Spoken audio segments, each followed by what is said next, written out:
بیٹے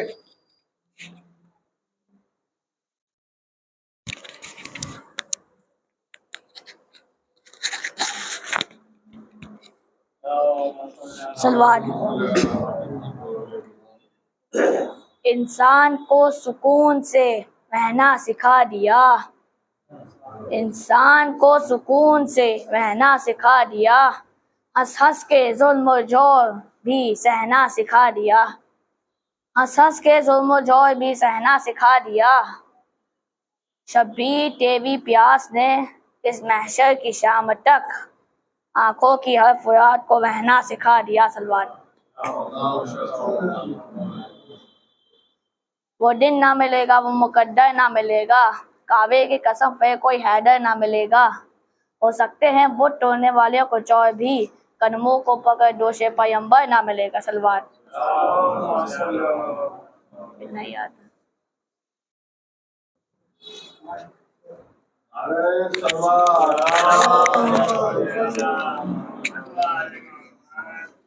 فاتحہ۔ بسم اللہ الرحمن الرحیم۔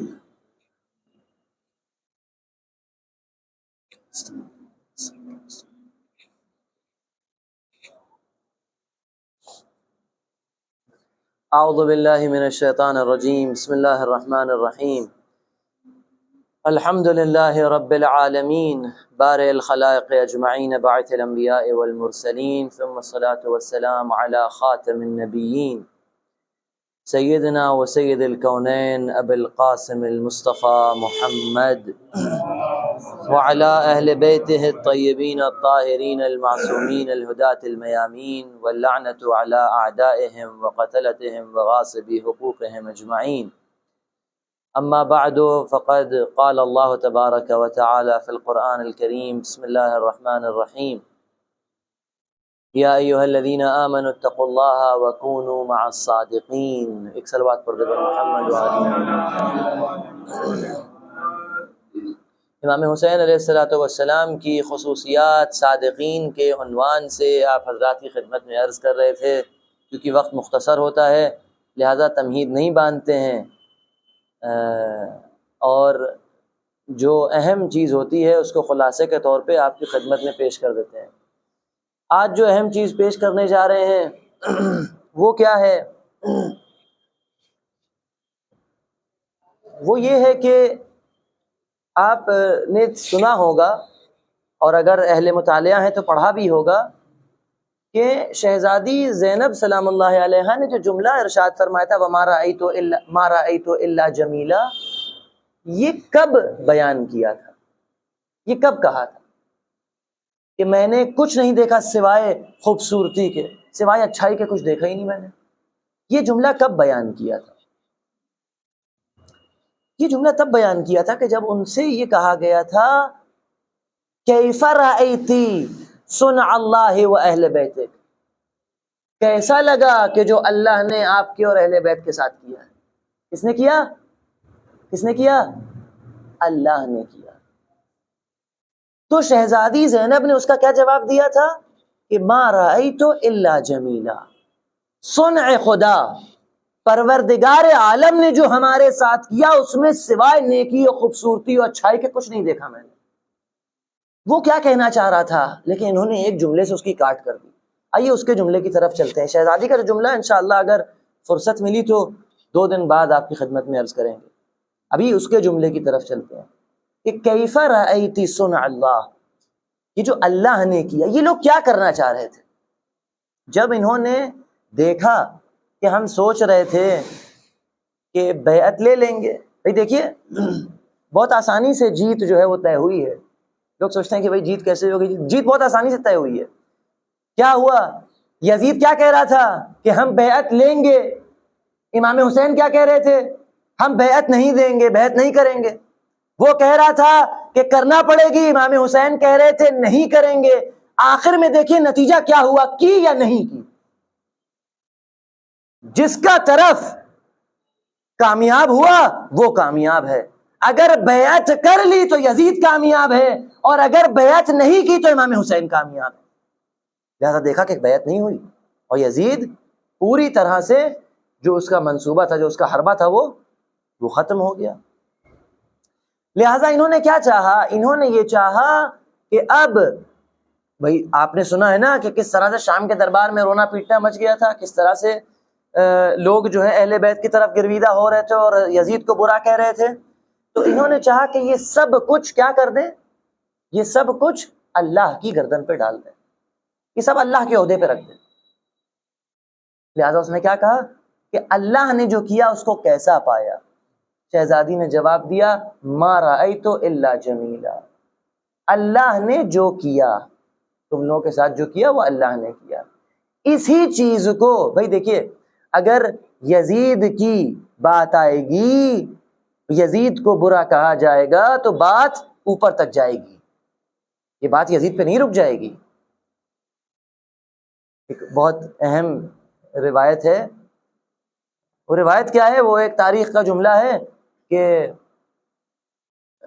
دوسرا جو خلیفہ تھا اس کے بیٹے نے یزید کو خط لکھا کربلا کے واقعے کے بعد، یہ تاریخ میں موجود ہے. خط لکھا، اس نے کہا کہ تم نے کیا کر دیا، غضب ڈھا دیا خاندان رسالت کے ساتھ، اس طرح سے کر دیا. تو یزید نے جواب لکھا یا احمق، دوسرے خلیفہ کے بیٹے کو لکھا اے احمق، اگر ہم جب اس تخت پہ بیٹھے تھے تو یہ میرے لیے سجا کے دیا گیا تھا اور تمام مقدمات میرے لیے مہیا کیے گئے تھے. اب اگر ہم نے حسین کو قتل کر کے صحیح کام کیا تو یہ ہم نے اپنی قدرت پہ کام کیا، اور اگر ہم اس کام میں حق کے مخالف تھے تو اپنے باپ سے پوچھو.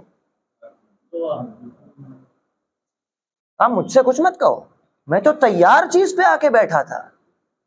لگتا یہ ہے کہ جب یہ والا جملہ کہہ رہا تھا تو نشے میں نہیں تھا، یہ اکیلا ایک ایسا جملہ تھا کہ اس نے جب کہا تو شاید نشہ اترا ہوا تھا. تبھی ایک ہی جملہ ہے وہ جو صحیح نکلا اس کی زبان سے، کہ جو بات کہو وہ وہاں پہ کہو. اور یہ امام حسین علیہ السلام نے ہی بیان کیا ہے اپنے عصر عاشور میں. عصر عاشور امام حسین جب کوئی نہیں بچا تھا تو اس چیز کو امام حسین علیہ السلام نے بیان کیا، روایات میں موجود ہے. بہرحال جو بات بتانا چاہتے تھے، انہوں نے چاہا کہ پروردگار عالم کے عہدے کے اوپر اس چیز کو ڈال دیا جائے. اس چیز کی تصحیح کے لیے، کیونکہ ہم نے کیا کہا کہ اگر یزید کے پار اوپر بات آئے گی تو بات کہاں تک جائے گی؟ بات اوپر تک جائے گی، پھر رکے گی نہیں بات، وہ اوپر تک چلی جائے گی کہ کس نے کیا کیا تھا، کس نے ان کو بٹھایا. اچھا ان کے ابا نے، ان کو کون لے کے آیا تھا؟ ان کو تو بھائی وہ لے کے آئے تھے. تو پھر جو ہے وہ سب باتیں جو ہے سب پورا معاملہ ہی خراب ہو جائے گا اور سارے فرقے تہس نہس ہو جائیں گے. لہٰذا اگر بچانا ہے اپنے دین کو تو سب سے پہلے کسے بچاؤ؟ یزید کو بچاؤ. اب پتا چلا کہ جس مذہب کی بنیاد یزید کے اوپر ٹکی ہے وہ مذہب کتنا سست ہوگا کہ یزید کو مسلمان کسی نہ کسی طرح سے ثابت کر دیں. لہٰذا مسلمانوں میں ایک عقیدہ پیدا ہوا کہ جس کا نام تھا عقیدہ جبر. دیکھیے گا کہ یہ عقیدہ تیسرے امام سے پہلے، چوتھے امام سے پہلے نہیں تھا. چوتھے امام کے زمانے میں یہ عقیدہ ایجاد ہوا ہے. جو درباری لوگ تھے، جو درباری پڑھے لکھے پڑھ لکھ کے جنہوں نے اپنے علم کو دربار کے ہاتھ بیچ دیا تھا، انہوں نے اس عقیدے کی تاسیس کی. وہ کیا تھا؟ وہ جبر. جبر کا مطلب کیا ہے؟ جبر کا مطلب یہ ہے کہ جو کچھ ہم کر رہے ہیں، بھئی قادر مطلق کون ہے؟ اللہ ہے. اگر یہ طاقت اگر وہ مجھے نہ دے تو کیا میں بول پاؤں گا؟ نہیں بول پاؤں گا. تو کون بلوا رہا ہے؟ اللہ بلوا رہا ہے. اگر میرے پیروں میں طاقت نہ دے تو میں چل پاؤں گا؟ نہیں چل پاؤں گا. دماغ میں طاقت نہ دے تو سوچ پاؤں گا؟ نہیں سوچ پاؤں گا. اب جب طاقت دی ہے تو کون ہم کو اس چیز کی طرف مجبور کر رہا ہے؟ یہ عقیدہ کیا تھا؟ یہ عقیدہ یہ بتانا چاہتا تھا کہ یزید نے جو کیا وہ اصل میں یزید نے نہیں کیا بلکہ اللہ نے کیا. اللہ نے کیا. لیکن کتنا خطرناک عقیدہ ہے کہ اگر کوئی اسی عقیدے کا معتقد ہو جائے تو پھر نہ جنت ہے نہ جہنم ہے، کچھ نہیں ہے. نہ جنت ہے، نہ جہنم ہے، نہ رسالت ہے، نہ نبوت ہے، کچھ نہیں ہے. لہٰذا یزید نے یہ جملہ بھی کہہ دیا کہ بنی ہاشم آئے اور سب کھیل گئے تمہارے ساتھ. نہ کوئی ملک آیا تھا، نہ کوئی وحی اتری تھی. ہر چیز کا انکار تھا. کیوں؟ اپنی شرعیت کو ثابت کرنے کے لیے کہ میری خلافت جو ہے وہ صحیح ہے، میری خلافت صحیح ہے. پھر اسی کے بعد اسی میں سے ایک گروہ نکلا، اس نے کہا کہ نہیں، جو جبر کا عقیدہ ہے وہ صحیح نہیں ہے. جبر کا جو عقیدہ ہے وہ صحیح نہیں ہے، بلکہ مفصل اس کے اندر دوسری بات ہے، الگ بات ہے کہ ہم اس طرف جانا نہیں چاہتے. لہذا جبر کے عقیدے کی تاسیس کی گئی کہ یہ لوگ جو ہیں جبری ہو گئے، یعنی کیا؟ یعنی جو کچھ بھی ہے وہ سب اللہ کے اختیار میں ہے۔ دیکھیے کتنا صحیح جملہ ہے، جو کچھ بھی ہے اللہ کے اختیار میں۔ یہ تو حقیقت ہے، سچائی ہے۔ یہ کہہ کچھ رہے ہیں لیکن کہنا کچھ چاہ رہے ہیں، کہے سچ بات رہے ہیں، سب کچھ اللہ کے اختیار میں ہے، لیکن اس کا مطلب یہ نہیں کہ جو یزید نے امام حسین کا قتل کروایا وہ بھی اللہ کے اختیار، اللہ نے کروایا ہے، اس کے قتل کی نسبت اللہ کی طرف دی جا رہی ہے۔ لیکن اس عقیدے کی جو میں نے کہا نہیں کہ ایک اور بھی عقیدہ تھا اس کے مقابل میں، وہ عقیدہ کیا تھا؟ وہ ایک دم اس کا الٹا تھا۔ صرف اشارے کے طور کے اوپر عرض کر رہا ہوں تاکہ بات پوری پہنچ جائے۔ وہ دوسرا عقیدہ کیا تھا؟ وہ دوسرا عقیدہ ایک دم اس کا الٹا تھا۔ وہ اس کو کہتے ہیں تفویض۔ تفویض کا مطلب کیا ہے؟ مطلب یہ کہ اللہ نے ہم کو خلق کیا اور بیٹری چارج کر کے چھوڑ دیا، اب اس سے ہم سے کوئی مطلب نہیں، جو کر رہے ہیں ہم کر رہے ہیں۔ ہم نماز پڑھی تو ہم نے پڑھی، روزہ رکھا تو ہم نے رکھا، وہ اس سے کوئی مطلب نہیں۔ ایک دفعہ اس نے بیٹری چارج کی تھی، بس پھر جو تار تھا وہ کٹ گیا، ہے نا۔ اور اس کے بعد جو ہے وہ انسان پورا خود مختار۔ ان کا بھی دیکھیے بات صحیح ہے، انسان خود مختار ہے۔ پہلے والے نے کیا کہا تھا؟ پہلے والے نے کیا کہا تھا؟ کہا تھا کہ جو تمام اختیار ہیں وہ اللہ کے ہیں۔ وہ بھی جملہ صحیح تھا لیکن عقیدہ باطل تھا۔ یہاں پر بھی دیکھیے انسان خود مختار ہے، یہ جملہ بھی صحیح ہے لیکن عقیدہ باطل ہے۔ لہٰذا جب ان دونوں عقیدوں کو دیکھا تو اہل بیت نے آ کے صحیح بات کو بتائی۔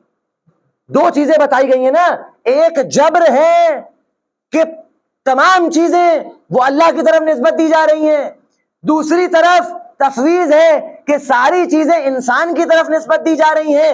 ائمہ طاہرین نے آ کے یہ بتایا نہ جبر ہے نہ تفویض ہے، بلکہ درمیانی بات ہے۔ کیسے؟ ابھی بتاؤں گا۔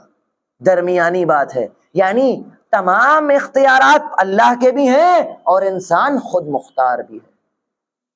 امام کا جملہ یہ ہے لا جبر ولا تفویض بل الامر بین الامرین۔ نہ جبر ہے نہ تفویض ہے بلکہ دونوں کے بیچ کی ایک بات ہے۔ یعنی کیا؟ مولا اگر یزید نے امام حسین علیہ السلام کو قتل کروایا تو کس طرح سے آپ یہ کہیے گا؟ تو مولا کیا فرماتے ہیں؟ فرماتے ہیں جو یہ عقیدہ ہے وہ کیا کہتا ہے؟ وہ یہ کہتا ہے کہ اللہ نے یزید کو مہلت دی، اللہ نے یزید کو مہلت دی اور اس کے سامنے تمام اسباب فراہم تھے، اختیار اللہ کو تھا، اس نے مہلت دے دی۔ اب تمام اختیارات یزید کے پاس ہیں، لہٰذا اللہ کے پاس بھی تمام اختیار ہیں اور انسان بھی خود مختار ہے۔ اب اپنے ارادے سے یہ دیکھیں کس طرف جاتا ہے، اپنے ارادے سے کس طرف جاتا ہے۔ شاید آپ لوگ کی سمجھ میں نہ آ رہی ہو کہ بھائی بہت اونچی بات ہو رہی، بہت آسانی سے دیکھیے اس کو سمجھاتے 30 سیکنڈ میں یہ ایک دم آئینے کی طرح شفاف بات ہو جائے گی۔ وہ کیا ہے؟ امتحان ہو رہا تھا، آپ امتحان لے رہے تھے، آپ کا ایک شاگرد تھا جو آپ سے پڑھنے آتا تھا، ایک دم کوڑ مغز، اس کو کچھ نہیں آتا، لیکن امتحان تو سب کا ہونا ہے، امتحان لیا جا رہا تھا۔ تو جب وہ شاگرد جو تھا، آپ کو پتا تھا کہ یہ شاگرد فیل ہوگا، کیا ہوگا؟ بہت توجہ کے ساتھ سنیے گا، کیا ہو جائے گا؟ یہ شاگرد فیل ہو جائے گا۔ آپ کو یہ پتا تھا، اس بات کو پتا تھا۔ اتنے میں کیا ہوا؟ اس کے پین کی انک ختم ہو گئی، پین کی انک ختم ہو گئی، پرچہ شروع ہوتے ہی اس کی پین کی انک ختم ہو گئی، اب وہ کچھ لکھ ہی نہیں پا رہا ہے۔ اب اس نے آپ سے قلم مانگا، اس نے آپ سے، اب آپ کو پتا ہے کہ یہ فیل ہوگا، جو لکھے گا غلط لکھے گا۔ اب اگر آپ قلم نہ دیجئے تو ظلم ہے۔ وہ کیا کہتا؟ وہ کہتا کہ انہوں نے تو ہمیں قلم ہی نہیں دیا، اگر قلم دیتے تو ہم ٹاپ کر لیتے۔ لہٰذا آپ کیا کیجئے گا؟ آپ اس کو پوری مہلت دے دیجئے گا، یہ لو قلم اور لکھنا شروع کرو۔ جب لکھا تو فیل ہو گیا۔ اب بتائیے یہ شاگرد فیل ہوا یا استاد نے کروایا؟ استاد نے فیل نہیں کروایا، بلکہ استاد نے مہلت دے دی، استاد نے مہلت دی تھی، استاد نے اسباب فراہم کیے تھے کہ پین تمہارے ہاتھ میں ہے، جو دل چاہے لکھو، اب چاہے ٹاپ کرو یا چاہے فیل ہو جاؤ۔ اسی طرح سے یہ عقیدہ بھی ہے کہ پروردگار عالم نے تمام اسباب ہمارے لیے فراہم کر دیے ہیں، گناہ کا راستہ بھی کھول دیا ہے اور اطاعت کا راستہ بھی کھول دیا ہے۔ نہ ہمیں ہاتھ پکڑ کے روکا ہے، ابھی کسی کو روکا گیا ہے کہ جا کے شراب نہ پیے، یا جائے جو ہے نماز نہ پڑھ، کسی کو نہیں روکا گیا۔ یا کسی کو مجبور کیا گیا گردن پکڑ کے کہ جاؤ، نہیں، راستے کھول دیے گئے ہیں اور خود مختار بھی بنا دیا گیا ہے۔ کیوں؟ کیونکہ اگر پروردگار عالم عادل ہے تو اس کو تمام اسباب مہیا کرنے کے بعد کسی کو عذاب کرنے کا حق ہے، لیکن اگر اسباب مہیا نہ ہو تو انسان کیا کہے گا؟ تھا ہی نہیں، تھا ہی نہیں بھائی۔ وہ جیسے بچہ کہتا نہیں ہے کہ پین تھا ہی نہیں ہے، پین ہوتا تو ٹاپ کرتے۔ لہذا تمام اسباب جو ہیں وہ مہیا کیے کہ جو لکھنا ہے وہ لکھو۔ اسی طرح سے یہ جو عقیدہ ہے کہ جو جبر کا جو عقیدہ ہے، امام نے فرمایا جبر نہیں ہے بلکہ پروردگار عالم کی طرف سے پوری چھوٹ ہے۔ یہ قرآن کریم کی وہ آیت ہے کہ انا ہدیناہ السبیل، ہم نے راستہ دکھا دیا ہے، اما شاکرن و اما کفورا، یا یہ شکر کر لے گا، ایمان لے آئے گا، ہماری اطاعت کرنے کے بعد شکر کر لے گا، یا یہ کفر کا راستہ اختیار کر لے گا۔ تو اب کچھ ایسے ملے کہ جن کے پاس تمام اسباب مہیا تھے لیکن انہوں نے ہدایت کے پرچم کو نہ دیکھا، کفر کا راستہ اختیار کر لیا، اور کچھ ایسے تھے کہ جنہوں نے سجدہ شکر ادا کیا۔ وہ کون تھا کہ جس نے سجدہ شکر ادا کیا؟ وہ ایک شہزادی تھی کہ جس کے ننھے ننھے بچوں کے مصائب آج بیان ہوتے ہیں۔ 5 محرم جناب اون محمد سے منسوب ہے نا عزیزوں۔ آپ کے سامنے یہ تابوت سجے ہوئے ہیں، آپ دیکھیے کہ چھوٹے چھوٹے بچوں کے تابوت ہیں۔ یہ چھوٹے چھوٹے بچوں کا کیا واقعہ بہت ہی مختصر انداز میں کہ جب مدینے سے قافلہ روانہ ہونے والا تھا تو امام حسین نے بہن زینب سے کہا کہ بہن تم جاؤ ذرا عبداللہ سے اجازت لے آؤ۔ اب جناب زینب کشمکش میں تھی کہ کہیں ایسا نہ ہو کہ عبداللہ منع کر دے۔ عبداللہ کے پاس سر جھکا کے بیٹھ گئی، ہاتھوں کو جھوڑ لیا، کہا اے عبداللہ آپ تو جانتے ہیں نا کہ میں اپنے بھائی حسین کے بغیر نہیں رہ سکتی، میں اپنے بھائی حسین کے بغیر نہیں رہ سکتی۔ بس جناب عبداللہ پاس آ کے بیٹھے، کہا اے بی بی میں سمجھ گیا آپ کی منشا کیا ہے، ارے میں آپ کو نہیں روکوں گا، آپ ضرور اپنے بھائی کے ساتھ جائیے لیکن مجھ معذور کی طرف سے اس بیٹے کو قربان کر دیجیے گا اور محمد کو اپنی طرف سے قربان کر دیجیے گا۔ یہ دونوں بچے آئے تھے، لہٰذا جب شب عاشور تھی تو شب عاشور جناب زینب نے دونوں بچوں کو اپنے پاس بلایا، کہا اے اونو محمد تم کو یاد ہے نا بابا کا وہ جملہ کہ عبداللہ نے کیا کہہ کے بھیجا تھا کہ تم کو بابا کی طرف سے قربان ہونا ہے اور تم کو ماں کی طرف سے قربان ہونا ہے۔ اے اونو محمد جب دشمن تم پہ حملہ کرے تو ایسا نہ ہو کہ تم ڈر کے پیچھے ہو جانا، نہیں پیچھے نہ ہونا، کم سن ضرور ہو لیکن تم لوگ جعفر طیار کے پوتے ہو، علی مرتضیٰ کے نواسے ہو، پیچھے نہ آنا، ڈٹ ڈٹ کے حملہ کرنا، اجرکم علی اللہ۔ بس ایک مرتبہ بچوں نے جب اس چیز کو سنا کہ ہم جعفر طیار کے پوتے ہیں، ہم علی مرتضیٰ کے نواسے ہیں، تو ایک جوش بچوں کے سینے میں اور بچوں کے اندر جو ہے ایک جوش طاری ہوا، اور ماں سے آگے بڑھ کے کہا کہ اے اماں آپ کہتی ہیں کہ ہم جعفر طیار کے پوتے ہیں، ہم علی مرتضیٰ کے نواسے ہیں، تو جس طرح سے جعفر طیار رسول کے لشکر کے علمبردار تھے اسی طرح سے مولا علی مرتضیٰ بھی رسول کے لشکر کے علمبردار تھے، تو اے اماں ایسے میں تو آقا کے لشکر کا علم بھی ہمارے پاس ہونا چاہیے۔ ارے زینب نے چہرے کو پیٹ لیا، کہے بچوں ذرا دھیرے بولو کہیں عباس ان جملوں کو نہ سن لے، ورنہ بھیا حسین سے کہہ کے تم کو علم دلوا دیں گے اور میں منہ دکھانے کے لائق نہ رہوں گی۔ اجرکم علی اللہ، کہا عباس تمہارے استاد ہیں، تم لوگ عباس کے شاگرد ہو، لہٰذا علم بردار عباس رہیں گے، عباس علم بردار ہیں۔ ماں بچوں میں یہ گفتگو چل رہی تھی کہ اتنے میں چھوٹا بھائی بولا کہ اے اماں ہم تمام باتوں کے اوپر تو عمل کر لیں گے، بس مجھے ایک بات کا خطرہ ہے۔ کہا کیا خطرہ؟ کہا خطرہ یہ ہے کہ جب ہم کل آقا کے پاس اجازت لینے جائیں گے، آقا اتنی شدید محبت کرتے ہیں ہم کو اجازت نہ دیں گے۔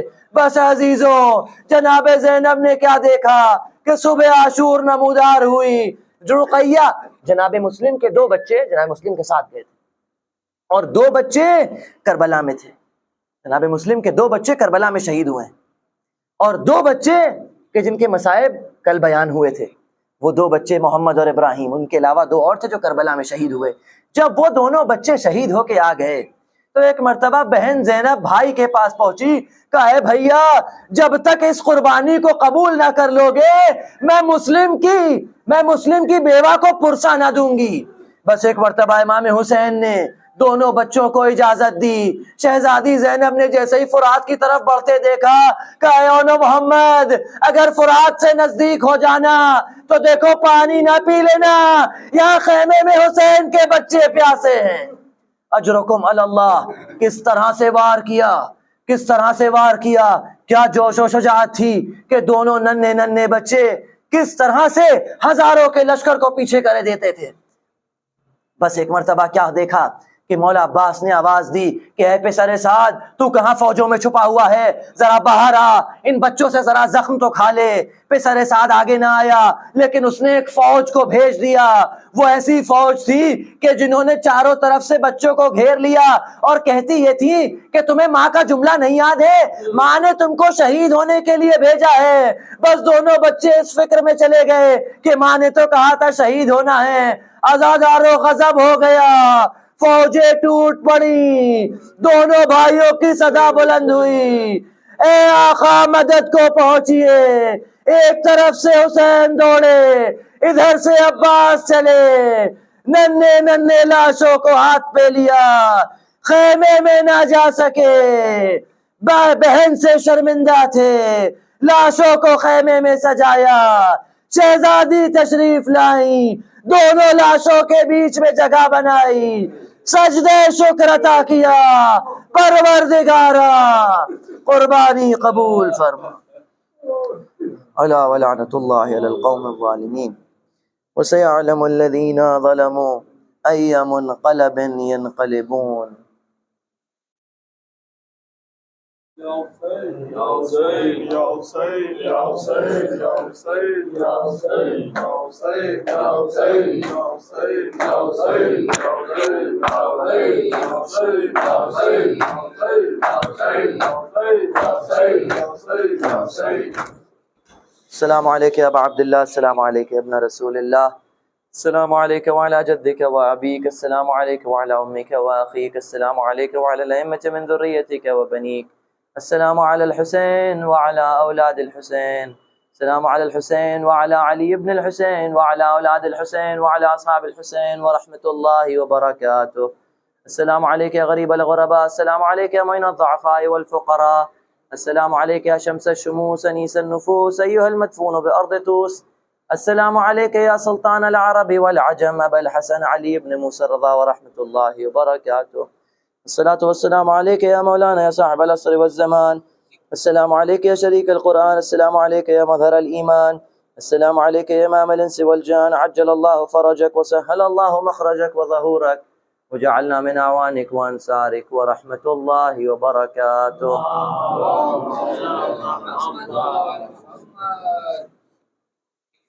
عليكم السلام.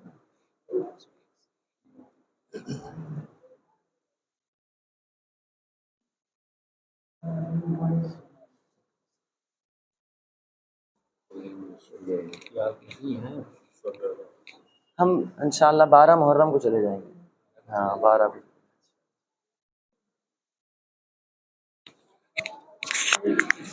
شکریہ شکریہ.